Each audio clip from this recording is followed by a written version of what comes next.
Hey everyone, and welcome back. It's Lisa here, and I say welcome back because this is actually the first podcast that I am recording after my son's brain surgery. So everything that you've heard prior to this was recorded before March 6th. And by now you've heard my new intro, which was just done for me. I'm kind of on the fence about it, but letting it go for now. But it's also kind of weird to have an intro because then I feel like I have nothing to say when I do an intro. Sometimes I want to say good morning because that's when was usually when I record these. But if you're listening to it on your way home from work at 5 o'clock at night, then good morning sounds dumb. But anyway, here we are. Like I said, first recording after my son's surgery. So far, so good. For those of you wondering or haven't heard, it's called a NeuroPace RNS. There is only one company who makes it. It's called the NeuroPace. It's a responsive neurostimulation device for seizures, and so far we are just really, really pleased with the results. His seizure activity that we can see has been cut by at least 75 to 90%. And in addition to that, he has, because he has this device in his head, I take this wand. It almost looks like an old style telephone receiver, like the old ones. But, and I put that on his head and I can send this EEG information to his team anytime I want. I've been asked to send it at least weekly. I do it every 3 to 4 days. But in any event, it's like he has an EEG going on in his head all the time. And that has just made a world of difference for us. Because if he has a bad day or a bad afternoon, I used to think like, oh my gosh, he's having such a rough time with seizures. I wish his doctor could see this. But now she can. I can just make note of the afternoon. Plus we have other ways to kind of make note of the activity. And if I say, he had a bad day on Wednesday or Thursday the 28th, she can look at it. So anyway, hopefully I sound brighter. I feel brighter. I feel lighter. I still worry about seizures. He still has seizures, but it's not the crisis I don't think that it was, a month or two ago. So anyway, speaking of crisis, like that lead in, now that I've had the blog going since 2011, and actually it's almost exactly, I believe it was in March when we started it. So we're talking about almost exactly 8 years of the blog. And I see trends in the blog. There's certain posts that go viral, and then there's certainly posts that go viral and get a lot of increased activity at certain times of the year. And now the Facebook group, if you're not in my Facebook group, you can look for it, on Facebook. Just look for IEP assistance and it should come up. But in the Facebook group, there certainly are trends that we see. And we ask members to please kind of scroll through the group or do a search and see if your issue has been discussed before, because there are a lot of commonalities within the group. But maybe they don't find it, or maybe they forget or whatever. So we see the same questions at certain times of year just coming up again and again and again. One of them this time of year is ESY, but that's not actually coming up that much right now. But this one issue, this one crisis that is coming up a lot this time of year, which it often does in late winter, early spring, and that is this practice of schools calling you to come get your child. Okay, raise your hand in your car, wave to the person next to you if this has happened to you. And what typically happens is that your child has some type of behavioral, emotional crisis, sensory, who knows, a lot of different reasons. And so they just call you to come get them. It's not vomiting. It's not a fever. not diarrhea. Those are certainly legit reasons to have you come get your child. But these are all behavioral reasons that they want you to come get your child. So first and foremost, yes, I have a blog post on it, most importantly, and I believe that the title of the blog post is just, Dear School, Stop Calling Me to Come Get My Kid, where I go into a lot more detail of what you can do. But I wanted to address it here as well, in case you aren't familiar with my blog or just haven't gotten around to that post yet. So first and foremost, if you are called to come get your child in the middle of the school day, or, beginning, middle, end, whatever, if you are called to come pick up your child from school and your child's classmates or peers were not asked to leave school, that is a suspension. Your child has been suspended from school.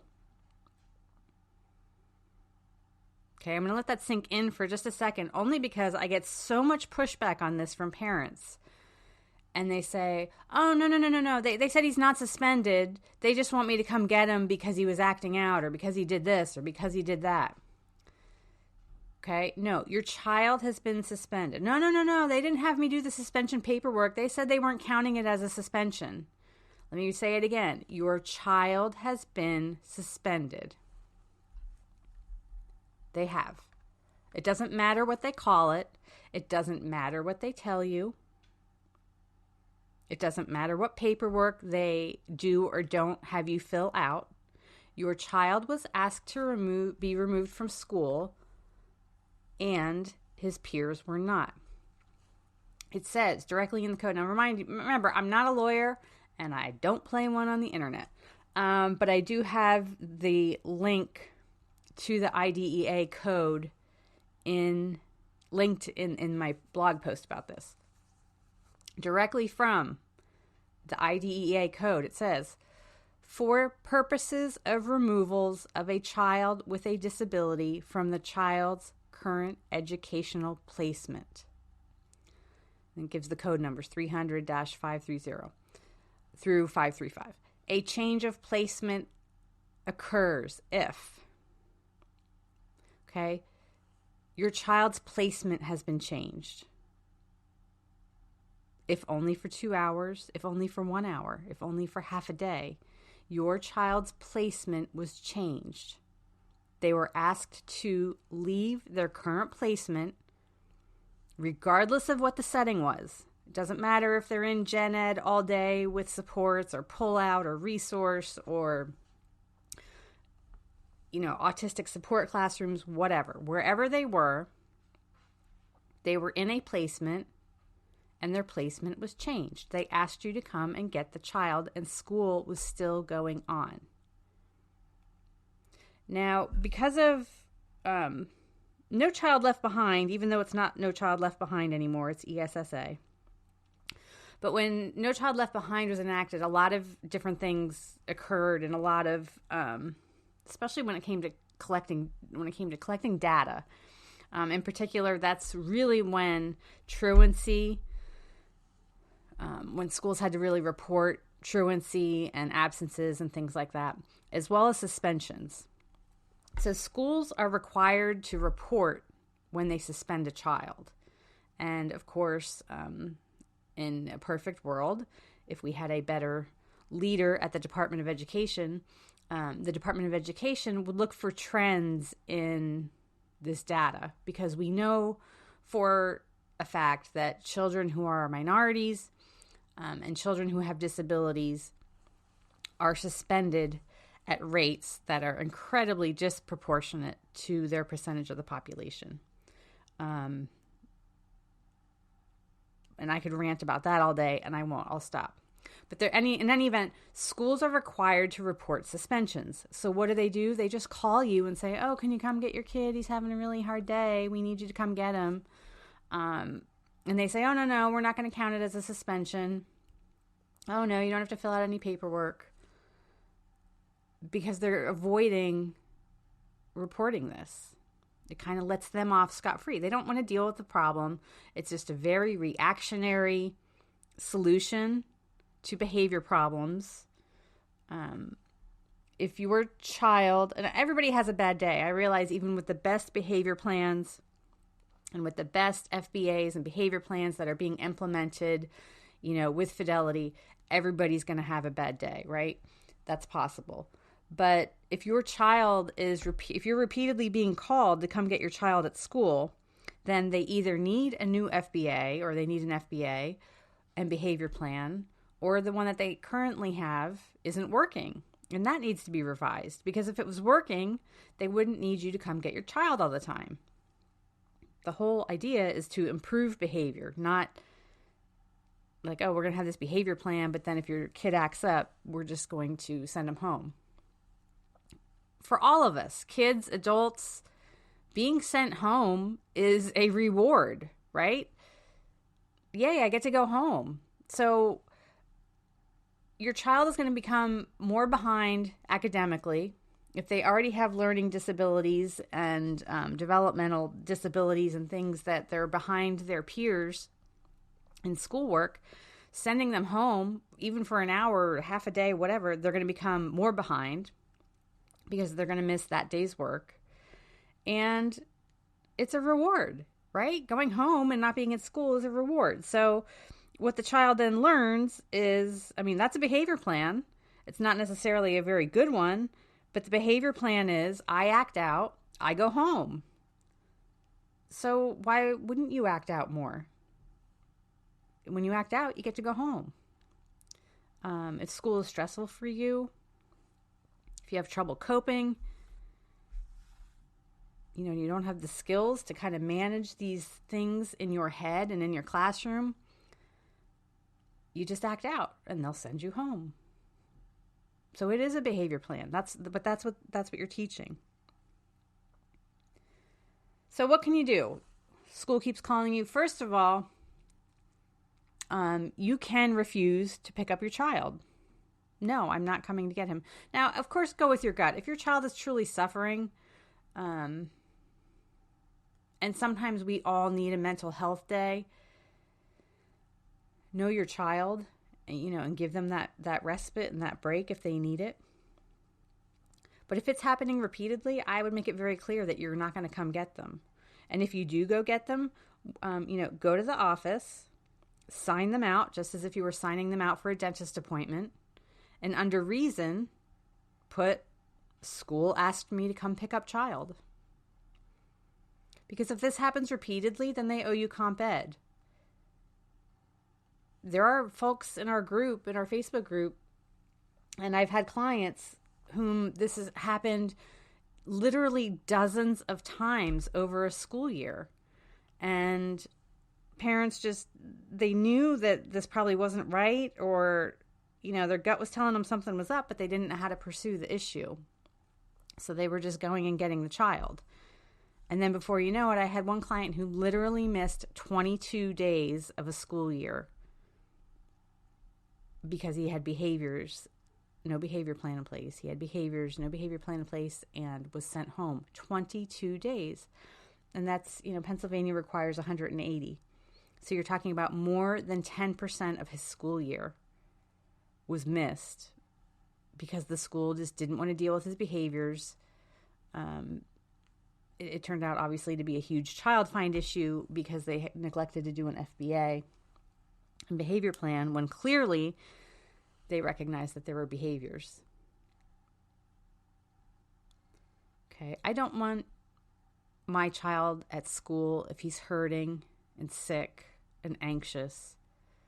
But we have to give these kids this coping skills to learn what to do. And there are more appropriate ways to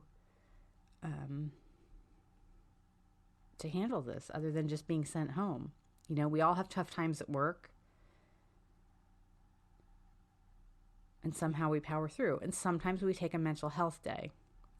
It's helping the child do just what we do as adults, and when to cope and how to cope, and when to just say, you know what, I need to take a break today and not be here. Okay, but they need to stop calling you to come get the child. I get it. They don't have staff. They don't have funding. And now good old Betsy just announced the other day that she wants to cut, I don't even know how many more billions from special ed. Right? So thankfully, it looks like it's not going to pass.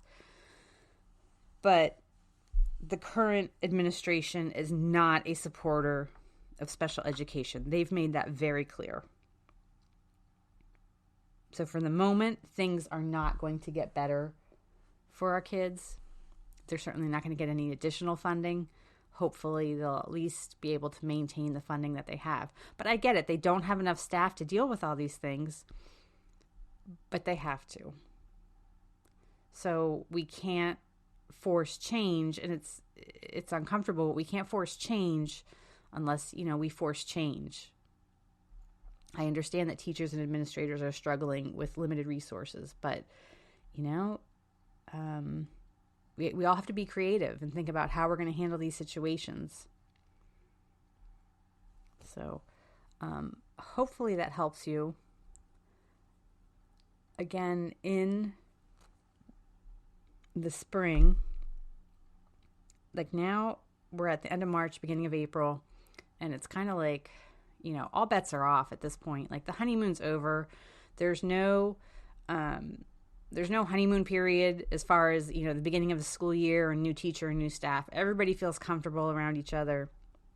There's not a whole lot to look forward to as far as a Christmas break. That's said and done. There are really not any snow days to look forward to. I mean, it's just that I think March and April and May is really just kind of the grind. You just have to get through these months, and hopefully just do the best that we can and get there. But I just see that this is when things start to really add up. Parents get frustrated because you're nearing the end of a school year, and perhaps your child hasn't made as much progress as you'd like.